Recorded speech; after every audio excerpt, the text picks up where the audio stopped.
Thanks to everyone for quickly turn things over to Dr. Ballard to get our information session kicked off. Well, great. Good morning. Thank you so much for joining us. I see that we have so many colleagues at hospitals across the state joining us, and thank you so much. So today's talk is about the Medical Operations Coordinating Center, the work that we've been undertaking in partnership with stakeholders, including hospitals, through multiple meetings over the past year. Today, I'm joined, and most of the presentation material will really be presented by colleagues at the Department of Health and Human Services, including Stephanie Block, who is the Bureau Chief for our Bureau of Emergency Preparedness, Response and Recovery, as well as Stephen Belmont, who's our Medical Surge Planner in the same Bureau. We've been so fortunate to have both of these individuals working on our behalf on emergency response and planning activities throughout the state for a number of years.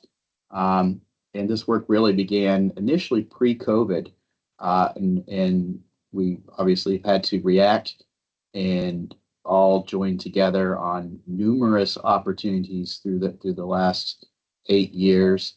I'm Jonathan Ballard. I work as the Chief Medical Officer for the department. I've been here for the last 8 years and know most of you, but for those that I have not, I'm very happy to work with you on whatever issues may come up and partner with the New Hampshire Hospital Association and the Foundations for Healthy Communities and other stakeholders, including the other state government entities that work in this area. So the idea of a Medical Operations Coordinating Center started pre-COVID, as I mentioned, and obviously has developed, taken on more significance post-COVID with understanding about the operations and the need for coordinating among hospitals and other stakeholders. It's a nationally recognized concept that states are adopting to support healthcare systems across the country at this very time. There are some leaders, I'd say we're in the middle of the pack, and then there are some that really could catch up, I think, in this area. We've worked together on a number of times where this could have come into play.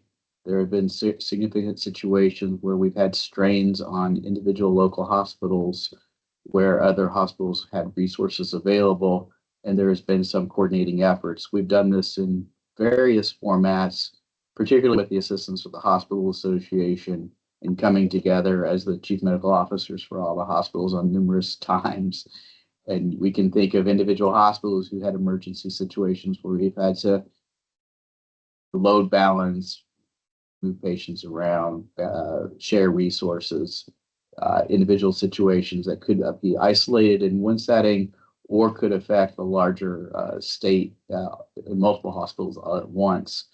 We've had situations that we've worked together. I mean, we can go through them and tick them off for the last 5 years, but you know them, like the RSV pediatric crisis that we were dealing with, where there were some challenges.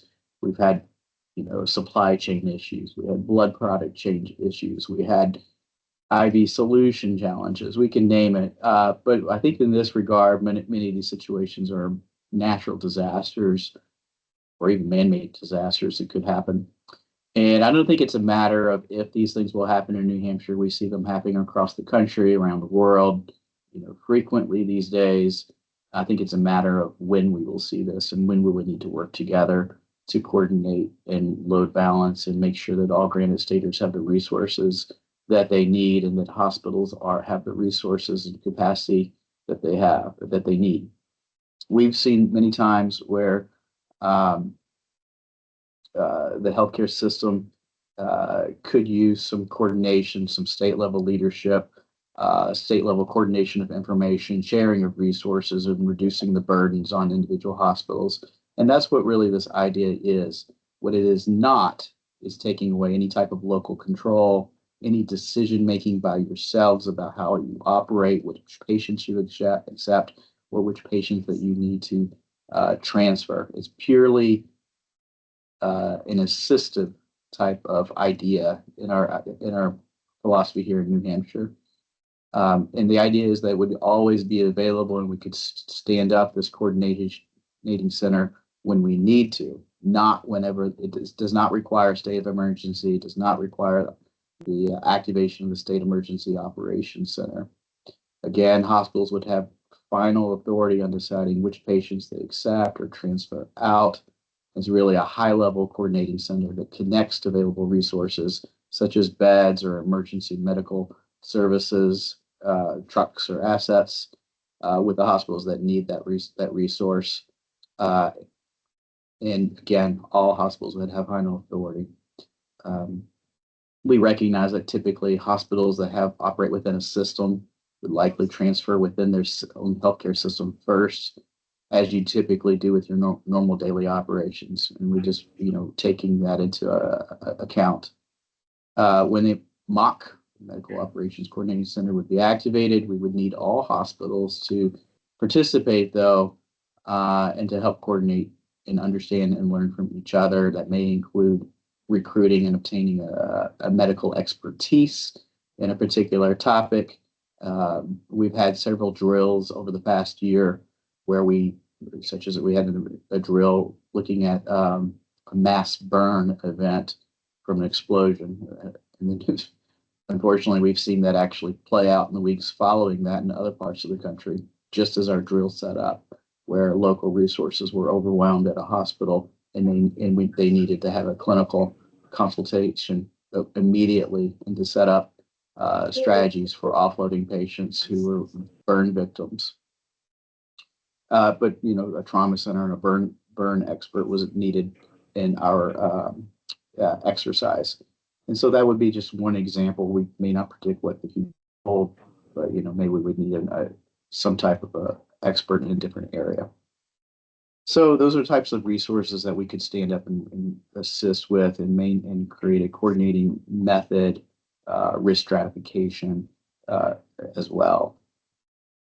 So as we, again, DHS, the department wants to be a good partner through this coordination without the department being, mandating anything or being an official authority to tell you what to do, but be an assistance to you. Participation is voluntary, but to be successful, we do need all hospitals participate, allowing you to continue to make your own decisions and maintain your own control. With that, let's move to the agenda slide.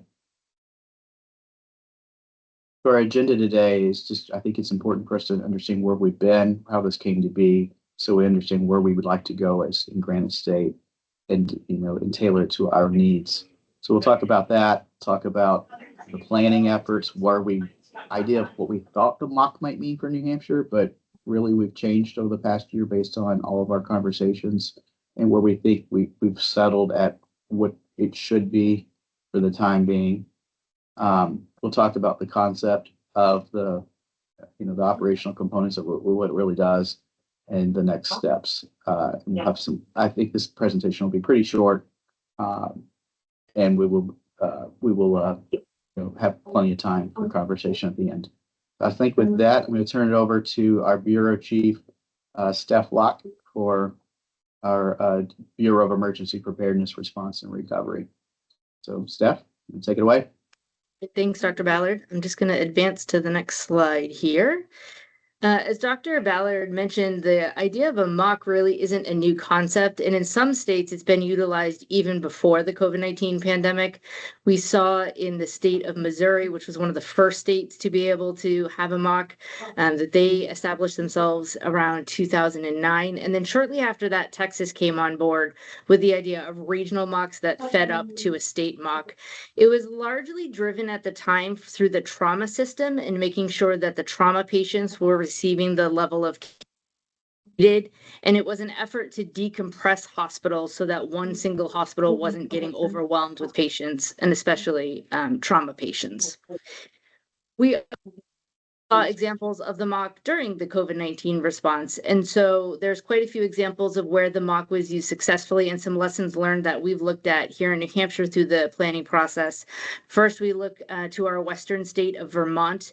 They were able to put together what they call a MON, or Medical Operations Network, which was quite successful during COVID, helping to share resources, share information, and to move patients around the healthcare system.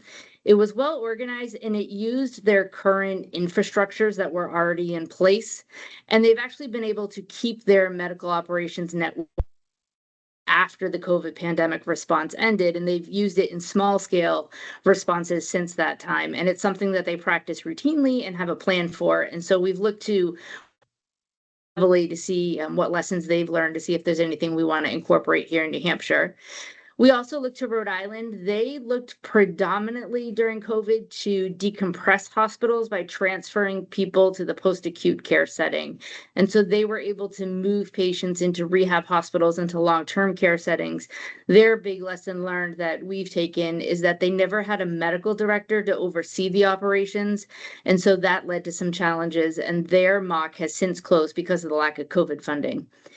Arizona was the ideal example. They did it all. They shared information. They moved patients around, really the entire southwest portion of the United States. They boasted an 84% match rate within 1 hour request of that patient transfer. They had ICU nurses working in the call centers and doctors supporting the MOCC, and it was incredibly expensive, and they closed the moment the COVID funding ended. So they had a lot of successful opportunities and lessons learned and things we've looked to, but recognize we needed to be scalable in our approach based on the expenses that Arizona experienced. And then Washington was also on the front lines of the MOCC during COVID. They looked almost predominantly at moving pediatric patients. They again used current infrastructures that were in place, using their pediatric residents and pediatricians, moved patients throughout Washington to make sure that the kiddos had the treatment that they needed during COVID. And so the MOCC is not new to even us. We saw versions of this through the New Hampshire Hospital Association during the COVID-19 response, hosting those coordination calls, those CMO to CMO exchanges. And so this was an opportunity to take some of the burden off the Hospital Association and share the responsibility in terms of coordination and load balancing and sharing data points, et cetera. So about 2 years ago, we pulled together a multidisciplinary committee to look at what the need actually is here in New Hampshire. We had representatives from state agencies, Homeland Security and Emergency Management, the New Hampshire National Guard, which obviously played a big role in the COVID-19 response. We have the Bureau of EMS, as they are key partners in coordination during a disaster. And then we had hospitals of every size participate in this. We had the acute cares, we have the medium and larger scales, we have the academic institutions. We even had our partners in Massachusetts with the level 1 hospitals down there and their regional disaster health response system, helping us throughout this process to share lessons learned and to see what's possible given the current resources available. And so we designed the first part of this MOCC project with input from all those partners, and we held a seminar in June of 2024 to talk about nationally what a MOCC is and to start the conversation of what a MOCC should be here in New Hampshire. And that group identified 4 pillars of focus areas that the MOCC should look at, including information sharing being a single source of truth, if you will. During emergencies and disasters, there was conversations about creating access to clinical expertise. Clinical experts sitting in the MOCC, but we could be the pathway to connect to those specialists if local hospitals were unable to do so on their own. Load balancing and making sure one hospital overwhelmed while others had empty beds was certainly a large portion of the topic. And then resource allocation, which is what to do when there are resource shortages, like Dr. Ballard said. How do we share resources across the healthcare system? How do we get resources that we have access to out to the hospitals that need it? And so we talked about that for several months and came up with an outline, I would say, of what we thought each of those pillars should focus on. And in December 2024, we hosted a very large workshop. We had Dr. John Hicks, who is a nationally known subject matter expert on medical surge and actually helped develop the MOCC information packet that's available on the Ask for Tracy website. We had Dr. Biddinger from Mass General come up and talk about the RDHRS program and what resources come to the table. And then we really opened it up to all participants to talk about these 4 pillars. We wanted to know if we were on the right track, if those were the 4 focus areas we should continue to work on, if we were missing something. And we left that workshop, one, excited for the work and had a clear direction moving forward. When we entered that workshop session, we all agreed on the fact that the MOCC's purpose was to connect the patient to the right provider at the right facility through the right transport mechanism, all to improve the patient's well-being. And when we left that workshop that day, the 4 pillars had been validated with the underlying tone of stakeholder engagement is incredibly important, and it needs to be a one for all scenario. No hospital would be giving up local control or authority or decision making. It's more of hospitals continue to work within their health systems like they do on a daily basis, but when the MOCC is activated and we're now trying to transfer outside of health systems, that everyone participates in the MOCC. So we're not fighting for the same resources. And so that was the clear message we heard that day. And then we also heard very clearly there's a lot of legalities to consider, such as indemnification and other liability protections. And so a need to do a deep dive into legal matters was brought to our attention at that time, which we agree with. We kind of tabled it for the workshop, recognized it was the elephant in the room, and said, in an ideal setting, if all laws support this, what do we want to do? And so we were able to create that vision, and then have slowly been working on the legalities of it all, trying to make it all match together.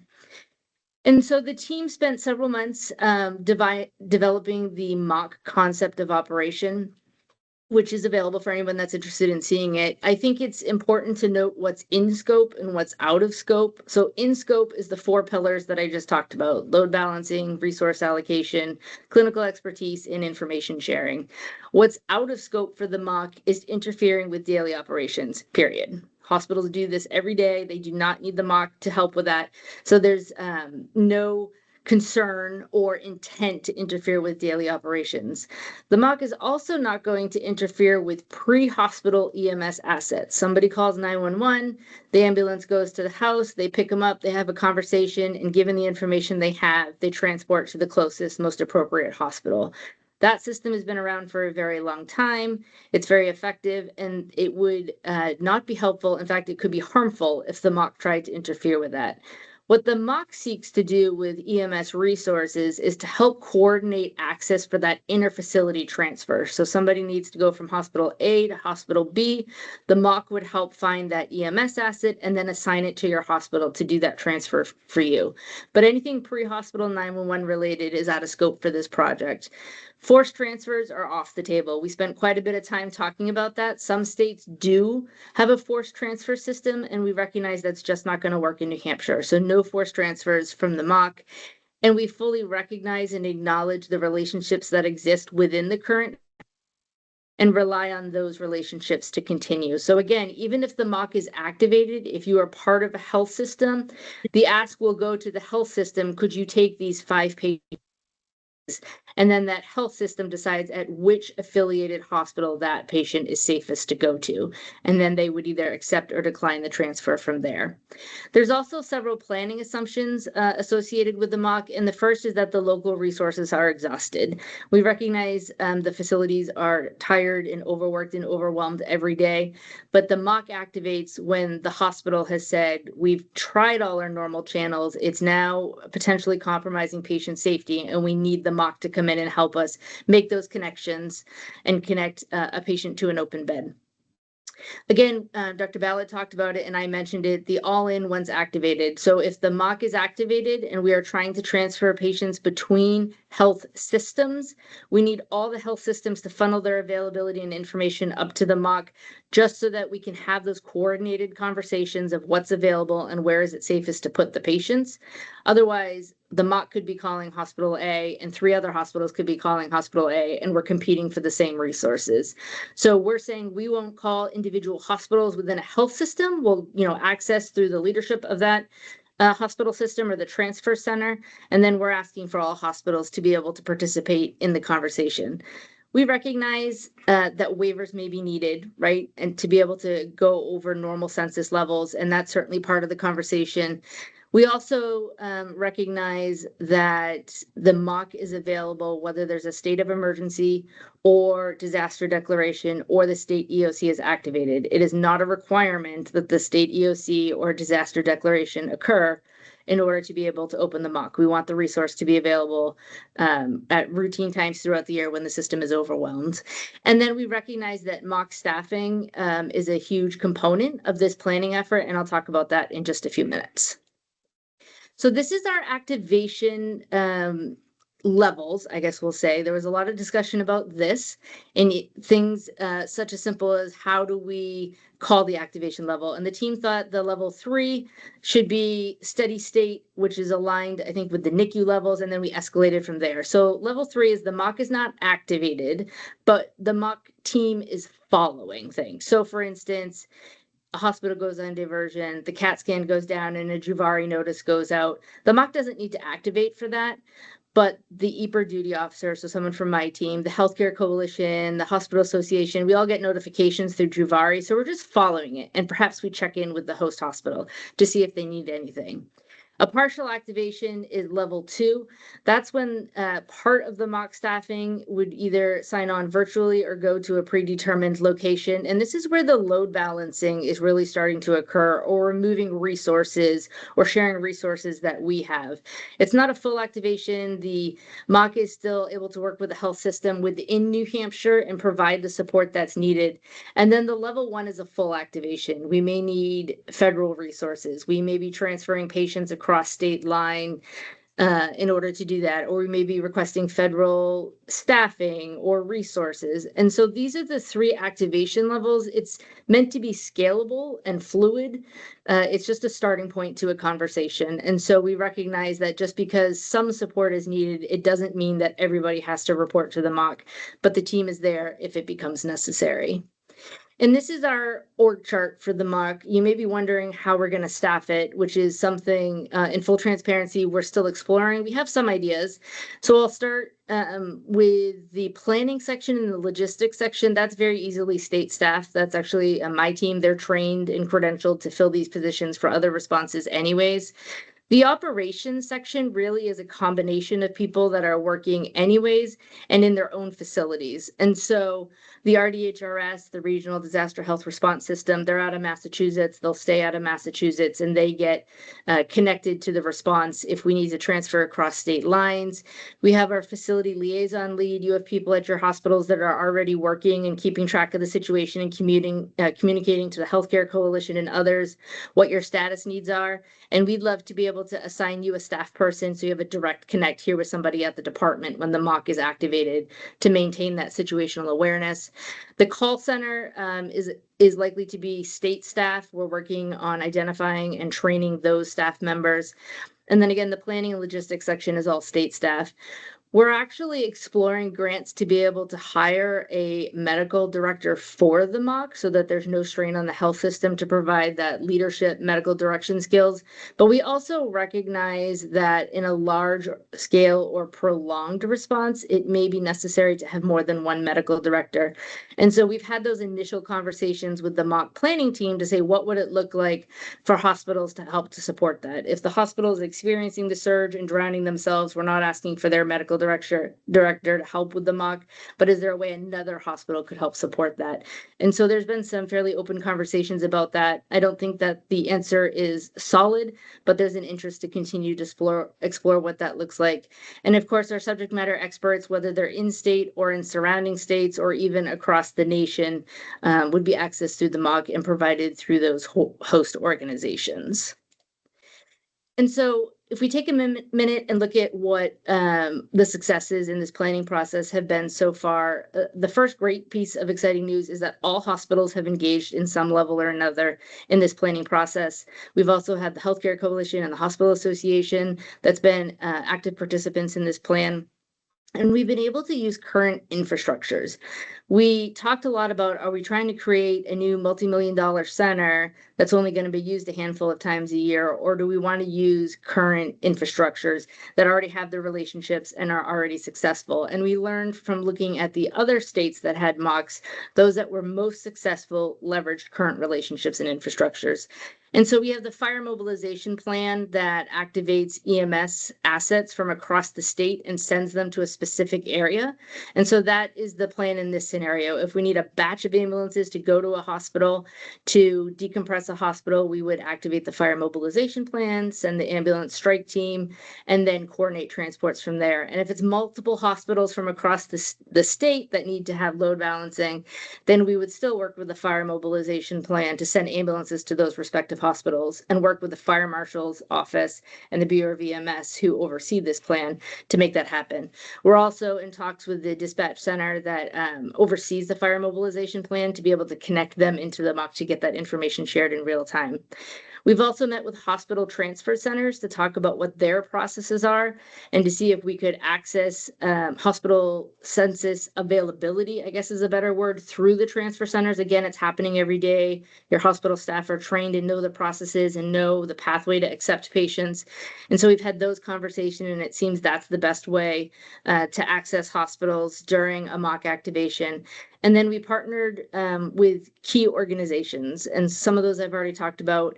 I think the important thing to highlight here is all the hospitals in New Hampshire have been part of this conversation, and we're trying to make it work for everyone's unique situations.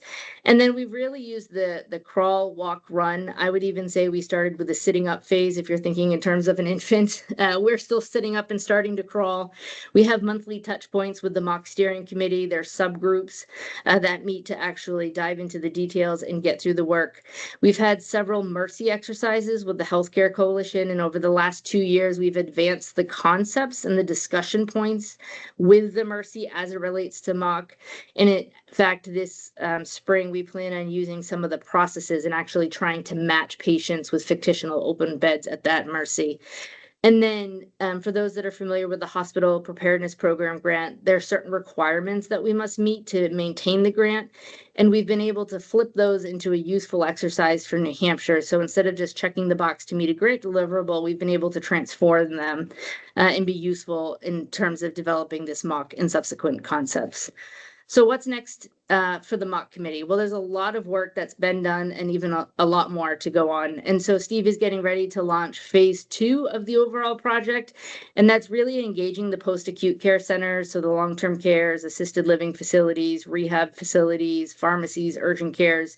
We know that they may have needs that need to get funneled up through the MOCC just in some initial conversations, but they also bring resources to the table. And the long-term cares, the rehab centers, the home health want to be part of the solution in helping hospitals rapidly discharge. And so they've asked to be part of this conversation, rightfully so. And so we'll be engaging them to see how they can help be part of the solution and to see what their needs are. We also need to go back to our plan, update it based on lessons learned. And in fact, we need to develop our patient movement plan. That's one of the HPP grant requirements that we're taking and flipping it to be helpful in this MOCC scenario. So in December, we pulled a group together to look at how we would actually do some of the processes that we've talked about and using some of the infrastructures that are in place. And so after that workshop in December, we'll take the following few months, and by June of next year, we plan on having that patient movement plan. And then you can see on the screen, these are the highlights of all of our major medical surge plans. MOCC is such a new concept that it's not represented in some of our other plans, and so we need to go back and update some of our other plans to make sure it's reflective of MOCC activities. We have lots of exercises in our future. We have our annual MOCC, which I talked about. We'll do a patient movement plan, a tabletop exercise. Next year, we'll need the hospital input to make sure we're on the right track as part of that exercise. And then we have a full-scale exercise requirement that we'll do in 2 years to test our medical surge concepts, especially the part about the MOCC and the patient movement. We've been asked to explore legislation for the MOCC, and this really is just to formalize the relationship between the department and the hospitals. There's no mandate to participate, no mandate on what transfers are accepted or not accepted, but it does require the department to be a good partner in terms of offering this coordination during an emergency or disaster. And the big piece that we're including in the MOCC is the liability for people to participate in the MOCC. And so we've been working hard on that over the last few months. And when the environment is appropriate for us to bring forth that piece of legislation, we'll certainly bring that forward. And then again, we're already working on identifying funding for a part-time MOCC director to be able to work on these concepts from that clinical perspective more consistently and to reduce the burden that we have on the physicians that are participating in our group. So that's the high level of where we've been and where we're headed. I'm happy to answer any questions. I know Steve is as well, but let me turn it back to Dr. Ballard. Again, thank you very much, Stephanie and Stephen, for all your work on this leadership over the past year.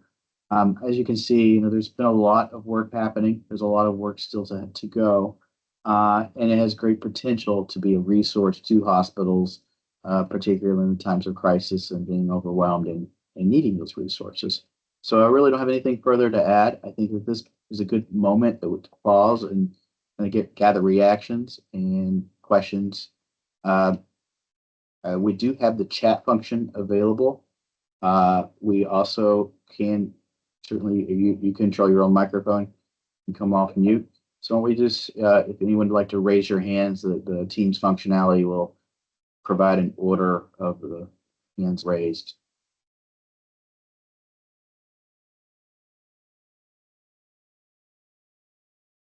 See our Kathy Pizarro-Thunberg. Thank you, and great overview, Stephanie and Dr. Ballard.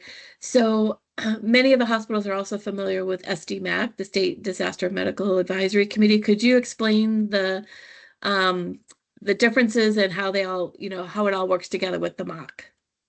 Right. So the SDMAC, State Disaster Medical Advisory Committee, is a group of clinicians that is in our emergency plan that works in conjunction with the MOCC. It's not officially part of the MOCC, but whenever there is a clinical question that comes up and it needs to be a rapid answer, we're talking about hours or less than hours to get a determination of what is the appropriate sort of course of care for in a situation, whatever that emergency may be, that would be providing the quick answers back that then the MOCC would utilize to carry out the operations. An example from the SDMAC held a tabletop exercise recently where there was I mentioned it earlier, with a mass burn event, and we needed to create a stratification method for which patients need to have immediate care, which patients could delay care, which patients there was really no opportunity for that type of care. And the SDMAC rapidly sought answers, experts in burn trauma, to create that stratification and brought it to the table for the MOCC to operate, 1, 2, 3 types of tier. There may be, we can't really predict exactly. We have some ideas of the different types of scenarios out there. Then an SDMAC may need to be activated, rapidly come together and provide clinical guidance, and also reach out to whatever type of clinical expertise that's out there that can provide that and create an official state recommendation as far as what to do in a rapid sense from a medical perspective in the emergency. Stephanie, do you have any other additions to that of how it relates? I think that's a great summary. In my mind, to keep it simple, I think SDMAC is policy and the MOCC is operations and implemented. So to your example, for the 3 tiers of patients, the SDMAC would make that recommendation. The MOCC then prioritizes what patients are transferred out based on that risk stratification that the SDMAC makes. And then ultimately it's a conversation with the hospitals and the bedside clinician has the final say. So SDMAC helps with the policies and guiding perhaps hospital policies that they want to create. The MOCC then implements the policies and the clinician at the bedside has the final say on what's actually implemented and not.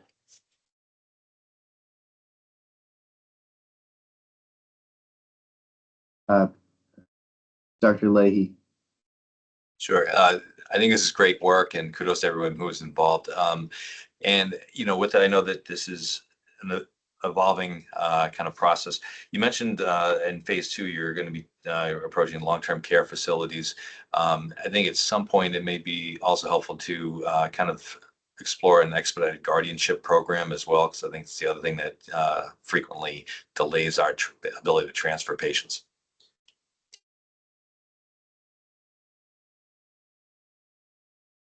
A great point. We obviously know that guardianship is a huge issue anyway, and discharge challenges for patients waiting long-term care and other types of settings as well. So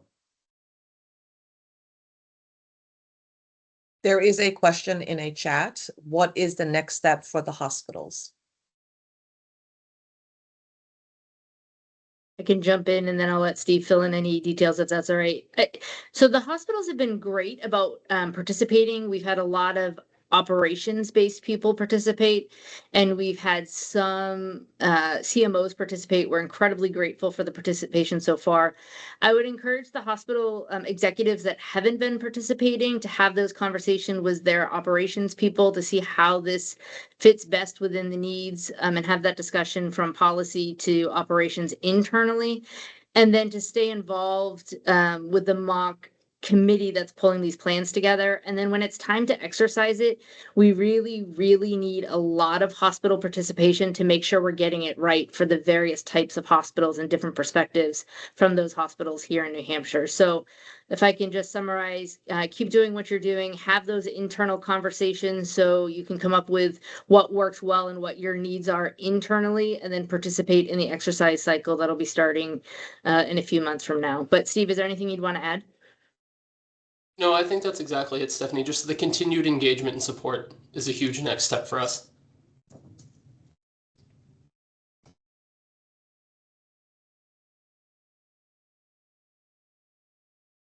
Thanks, Steve. Dr. Ballard, I can turn it back over to you. I don't see any other questions in the chat or any other hands raised. great. Well, thank you very much for all of your time. Thank you for your participation. We very much value, as Stephanie mentioned, we've had several emergency medicine physicians as well participate in these meetings from various hospitals.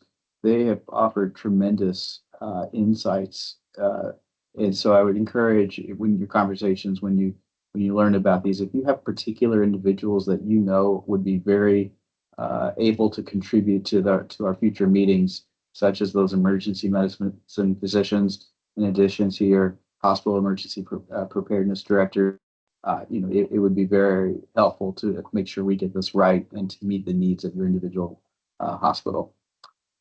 Thank you very much for your time. I think if we don't have any other further questions, we can conclude this meeting. Thanks, Dr. Ballard. I just put it in the chat. Yep. Yeah, I was just going to say, Kathy is going to send out the slide deck and the recording later today. I owe that to her, and we'll get that out. So it's an open conversation. Our contact information is on those slides, and we hope that people will take the opportunity to provide that feedback and let us know what they need from the MOCC. So thank you. Thank you, everyone.